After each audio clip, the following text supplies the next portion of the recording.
আমাদের উপর জুলুম করা হয়েছে, এটাকে আমরা সহ্য করে নিলাম। আমাদের ভাইদেরকে হত্যা করা হয়েছে, সেটাও সহ্য করে নিলাম। আমরা আমার সন্তানের লাশ কাঁধে তুলে নিয়েছি, সেটাকেও আমি হাসি মুখে বরণ করে নিলাম। আমাদেরকে অপমান এবং লাঞ্ছনার সব ধরনের ষড়যন্ত্রের সম্মুখীন হতে হয়েছে, সেটাও আমরা হাসি মুখে বরণ করে নিয়েছি। কিন্তু আল্লাহর জমিনে আল্লাহ এবং তার রাসূলের কোন সম্মান এক মুহূর্তের জন্য আমরা বরদাস্ত করে নেব না। আমরা আমাদের সর্বোচ্চ ত্যাগ এবং কোরবানি স্বীকার করতে প্রস্তুত রয়েছি, জীবন দিতে প্রস্তুত রয়েছি। আল্লাহর জমিনে আল্লাহর দ্বীনের ঝান্ডা সমুন্নত করেই আমাদের যাত্রা থামবে ইনশাআল্লাহ। হয়তো শাহাদাত, নয়তো খেলাফত ইনশাআল্লাহ। আল্লাহর জমিনে খেলাফত প্রতিষ্ঠার যে আওয়াজ পৃথিবীর দিকে দিকে উচ্চারিত হচ্ছে, সে আওয়াজ বাংলার জমিনে খেলাফতের এই আন্দোলনকে চূড়ান্ত গন্তব্যে পৌঁছাবে ইনশাআল্লাহ। বাংলাদেশের আলেম সমাজ, হেফাজতে ইসলাম বাংলাদেশ সহ বাংলাদেশ খেলাফত মজলিস সহ সকল ভ্রাতৃপ্রতিম সংগঠন, সকল ধর্মপ্রাণ, ইসলামপন্থী বিভিন্ন ছোটখাটো মতবিরোধ,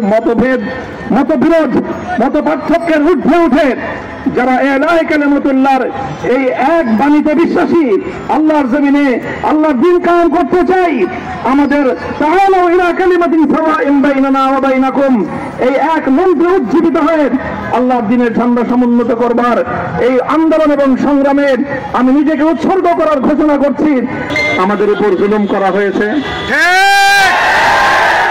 আমরা নির্যাতিত, অন্যায়ভাবে আমাদেরকে কারারুদ্ধ করা হয়েছে, বুলেটের আঘাতে আমাদের ভাইদেরকে হত্যা করা হয়েছে।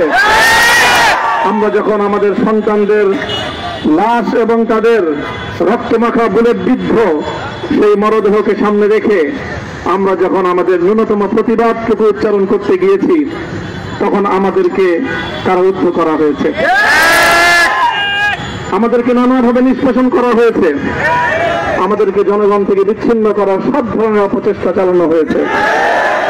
আমি আজ এই মুহূর্তে আমার এই মুক্তি উপলক্ষে আমি বলতে চাই, আমি আমার আলোচনা শুরুতে কোরআনে পাকের সেই আয়াতটুকু তেলাওয়াত করেছিলাম, হযরত ইউসুফ আলাইহিস সালাতু ওয়াস সালাম কারামুক্তি এবং প্রকৃত যারা অন্যায়কারী ছিল সেই অন্যায়কারীদের স্বরূপ ওনার সামনে উন্মোচিত হয়ে যাওয়ার পর, জাতির সামনে তাদের স্বরূপ উন্মোচিত হয়ে যাওয়ার পর তিনি যে কথা বলেছিলেন, আমিও নবী ইউসুফ আলাইহিস সালাতু ওয়াস সালামের অনুসারী হিসাবে তার সুরে সুর মিলিয়ে কণ্ঠে কণ্ঠ মিলিয়ে কথাই বলতে চাই, লা তাসরিবা আলাইকুমুল ইয়াউম, ব্যক্তিগত আক্রোশের প্রতিশোধ আমরা কারো কাছ থেকে গ্রহণ করব না।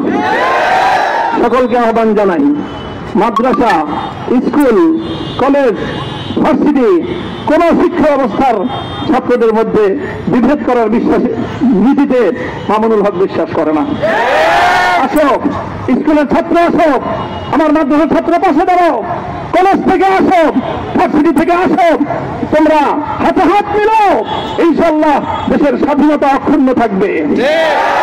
এদেশের ইসলাম এবং হাজার বছরের যে সাধনা সংগ্রাম, সেই সংগ্রাম বিজয়ী হবে ইনশাআল্লাহ। এই জনপদ ইসলাম এবং মুসলমানদের জন্য হাজার বছর ধরে এখানে কালেমার ঝান্ডা সমুন্নত করবার জন্য আমাদের পূর্বপুরুষরা যে সংগ্রাম করে গেছেন, সেই সংগ্রামকেই আমাদের কাঙ্ক্ষিত গন্তব্যে পৌঁছানোর জন্যই আমরণ এক সাধনায় আত্মনিয়োগ করতে হবে। সেই আহ্বান আমি সকলের প্রতি ব্যক্ত করছি।